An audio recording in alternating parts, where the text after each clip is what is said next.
Finally middle education आपके सामने कक्षा 9वीं की विज्ञान का पार्ट नंबर 2 लेकर के आ चुका है। मैं उम्मीद करता हूं आपने पार्ट नंबर 1 देख ही लिया होगा, और अगर अभी तक नहीं देखे हो ना तो प्लीज जाकर के जल्दी देखो, क्योंकि पार्ट नंबर 1 में बहुत सारे क्वेश्चंस मैं बता दिया हूं जो आपकी परीक्षा में पूछ लाएंगे।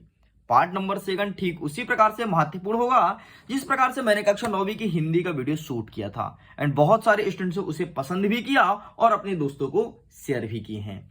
मैं उम्मीद करता हूं हिंदी को साइड करते हुए अब कक्षा 9वीं की विज्ञान के इस वीडियो को फटाफट शेयर कर दो अपने व्हाट्सएप में, अपने टेलीग्राम ग्रुप में, ताकि सभी बच्चों को फायदा मिल जाए एंड डेफिनेटली उनका एग्जाम बहुत अच्छा है।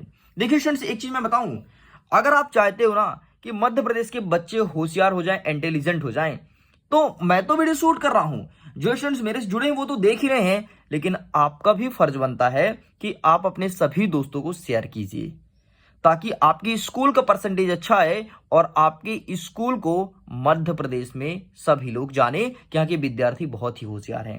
तो ये चीज आपको करना पड़ेगा। मेरा काम है वीडियो शूट करना, आसान भाषा में एक एक चीज को समझाना, ताकि आपको रटना ना पड़े और एग्जाम में बहुत अच्छे नंबर लेकर के आ सकें।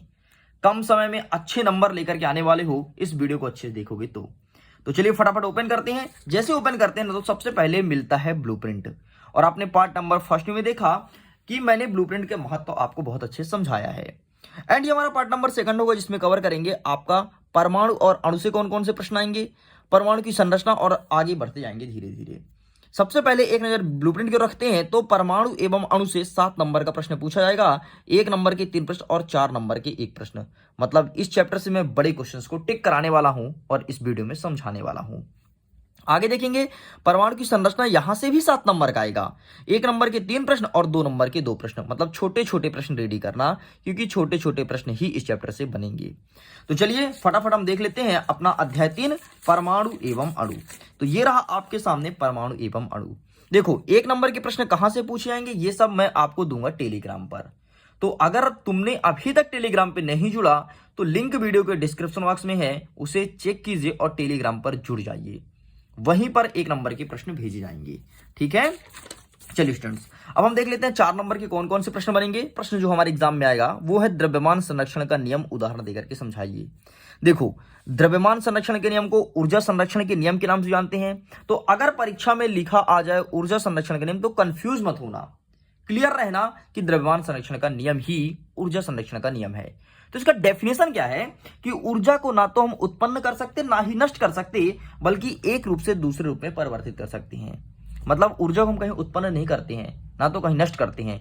देखो समझो कैसे कि मेरे पास पानी है एक गिलास, और एक गिलास पानी को लेकर के मैं फ्रीजर में रख दिया तो वो जम गया बर्फ। तो पानी को हमने ठोस में बदला है, उसके ऊर्जा को उत्पन्न नहीं किए हैं। जो पानी में एनर्जी था वही एनर्जी ठोस में जाकर के कन्वर्ट हो गया। इसीलिए कहा जाता है कि ऊर्जा को ना तो उत्पन्न कर सकते ना ही नष्ट कर सकते, बल्कि एक रूप से दूसरे रूप में परिवर्तित कर सकते हैं। यही है द्रव्यमान संरक्षण का नियम। और एग्जाम्पल कैसे दोगे तो कुछ इस प्रकार से चित्र बना देना। देखो ठोस से गैस बनना ऊर्ध्वपातन कहलाता है, ठोस से द्रव बनना आपका संगलन या जमना कहलाता है, और द्रव्य से गैस बनना आपका वाष्पीकरण कहलाता है। अब 2 नंबर का प्रश्न यहां से ही बन सकता है। वो प्रश्न क्या है, ठोस से द्रव में बनना क्या कहलाता है। आपको ऑप्शन देगा संगलन, संलग्न, वाष्पीकरण या ऊर्ध्वपातन। तो देख लो ध्यान से, इसे कहते हैं संगलन। नेक्स्ट द्रव्य से गैस बनना, इसे कहते हैं वाष्पीकरण, और यहां पर हमारा ठोस से गैस बनना ऊर्ध्वपातन कहलाता है। ये मोस्ट इंपॉर्टेंट है, इस बात को ध्यान रखना, ठीक है। बाकी यहां से कोई क्वेश्चन नहीं आएगा। आगे देख लेते हैं स्थिर अनुपात का नियम, उदाहरण देकर के समझाइए। पहले ये प्रश्न पूछा ना था आपके पेपर में, इस प्रश्न को लिखा गया था लेकिन अब हटा दिया गया है, तो इस प्रश्न को नहीं पढ़ना है, ठीक है। देख लो स्पष्ट रूप से और क्लियर बता रहा हूं, ये प्रश्न को पहले आपके पेपर में डाला गया था, फिर आपका पेपर दोबारा संशोधन हो तो इस प्रश्न को हटा दिया गया है। टेंशन मत लो, वही क्वेश्चन दूंगा जो आपके परीक्षा में आ रहा है। आगे देख लेते हैं 3 नंबर, डाल्टन के परमाणु सिद्धांत के प्रमुख बिंदु लिखो। तो ये रहे भाई साहब, सबसे पहले सभी द्रव्य परमाणुओं से निर्मित है, ये कहता है डाल्टन। दूसरा कहता है परमाणु अविभाज्य सूक्ष्मतम कण होते हैं जो रासायनिक अभिक्रिया में ना तो सृजित हो सकते ना ही इसका विनाश हो सकते। बस जैसे द्रव्यमान संरक्षण का नियम, ठीक वैसे डाल्टन के परमाणु सिद्धांत में कहा गया है। तो इस प्रकार से यहाँ पे 6 सिद्धांत लिखे हैं, आपको केवल और केवल 4 सिद्धांत को अच्छे से पढ़ करके जाना है, ठीक है, ये कर पाओगे मैं उम्मीद करता हूं। बाकी यहां से कोई क्वेश्चन नहीं बन रहा, छोड़ दो, कोई दिक्कत नहीं। ठीक है, नेक्स्ट देख लेना, द्रव्यमान संरक्षण का नियम उदाहरण देकर के समझाइए। ठीक है, ऐसे जो आपने यहाँ पे देखा वही चीज यहाँ पे है, एग्जाम्पल के साथ यहाँ पर मेंशन है। ठीक है, बाकी यहां से कोई क्वेश्चन नहीं बन रहा, बस यहां से 2 ही प्रश्न बन रहा है और दोनों क्वेश्चन को मैं टिक करा दिया हूं। अब न्यूमेरिकल की तरफ आगे बढ़ते हैं और ये देख लो, यहां पर सूत्र द्वारा प्रदर्शित करना है। तो ये देख लो, यहां पर आपको सूत्र लिखना है कि Al2SO4 का होल थ्राइस को क्या बोलते हैं, इसे बोलते हैं एल्यूमिनियम सल्फेट।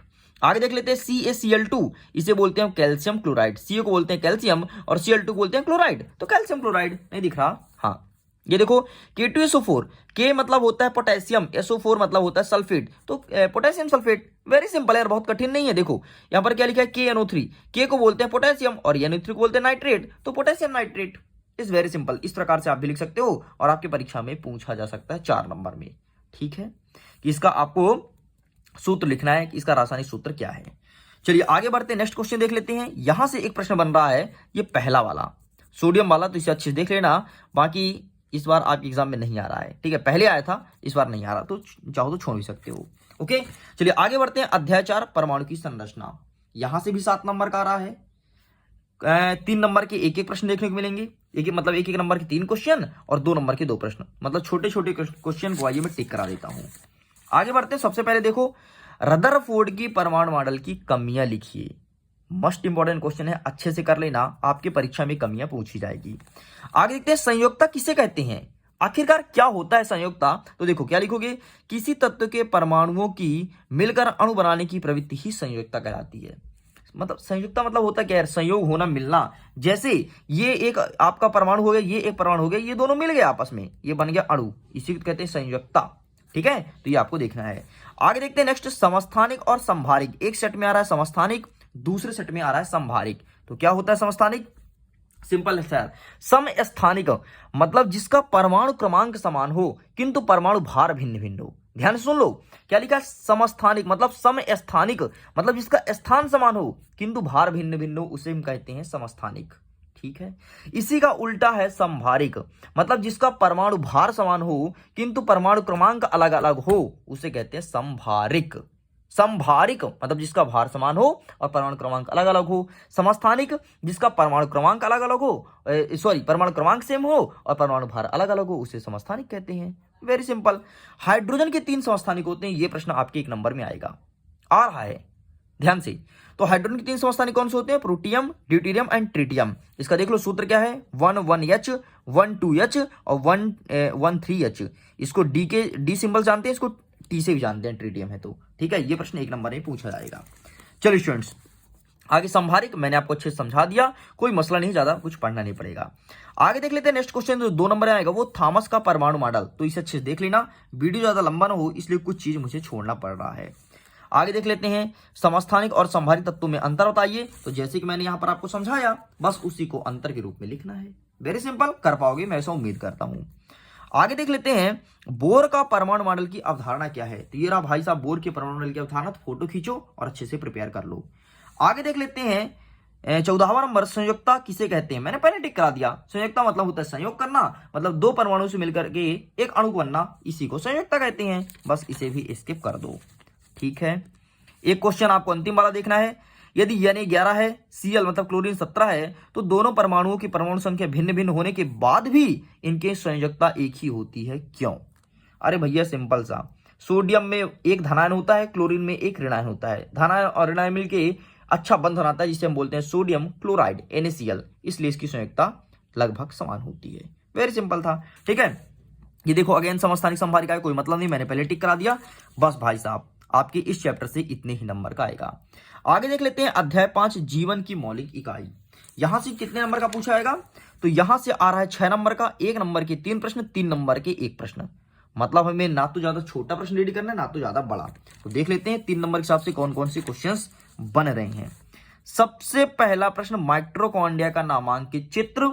आपका एमपी बोर्ड ना कसम खा के बैठा है कि हर साल माइटोकॉन्ड्रिया देंगे। मैं आपको बता देता हूं, पिछले 8 साल से लगातार माइटोकॉन्ड्रिया आ रहा है। तुम पुराना पेपर उठा के देखना, पिछले 8 साल से लगातार आ रहा है। और ऐसा नहीं कि वार्षिक उसमें, आपके अर्धवार्षिक में दिया है, इस बार जरूर नहीं दिया था। आपके अर्धवार्षिक में दिया है, आपके त्रैमासिक में दिया है और वार्षिक में तो दिया ही दिया है। इसलिए प्लीज इसका चित्र अच्छे से देख लेना, please please please please please. ठीक है, इस बात को ध्यान देना। चलिए जी आगे देखते हैं नेक्स्ट क्वेश्चन। अमीबा अपना भोजन कैसे प्राप्त करता है, इसे भी अच्छे से देखना है। ठीक है, बाकी यहां से कोई क्वेश्चन नहीं आएगा। नेक्स्ट देखना है आपको समसूत्री विभाजन और अर्धसूत्री विभाजन, तो प्लीज इसे टिक कर लो। एक नेक्स्ट और तगड़ा क्वेश्चन जो अगेन माइटोकॉन्ड्रिया संबंधित है कि माइटोकॉन्ड्रिया का बिजली घर क्यों कहा जाता है, कोशिका का बिजली घर क्यों कहा जाता है। तो देख लो भैया, यहाँ पे इसका आंसर लिखा है, तो प्लीज इसका फोटो खींच लो और अच्छे से प्रिपेयर कर लेना। बहुत ही इंपॉर्टेंट क्वेश्चन है। जिस प्रकार से माइटोकॉन्ड्रिया का चित्र महत्वपूर्ण है, ठीक उसी प्रकार से माइटोकॉन्ड्रिया का कोशिका का बिजली ग्रह क्यों कहा जाता है। एक चीज आपको बता दूं, अगर आप चाहो तो चित्र छोड़ सकते हो, लेकिन इसे मत छोड़ना, नहीं तो तुम्हारे 3 नंबर कट जाएंगे। सभी सेट में आ रहा है, चाहे आपके एग्जाम में कोई भी सेट देखने को मिले, सभी में आएगा कोशिका का बिजली ग्रह क्यों कहा जाता है। ठीक है, आगे देख लेते हैं प्लास्टिक, इसे छोड़ दो, कोई दिक्कत नहीं।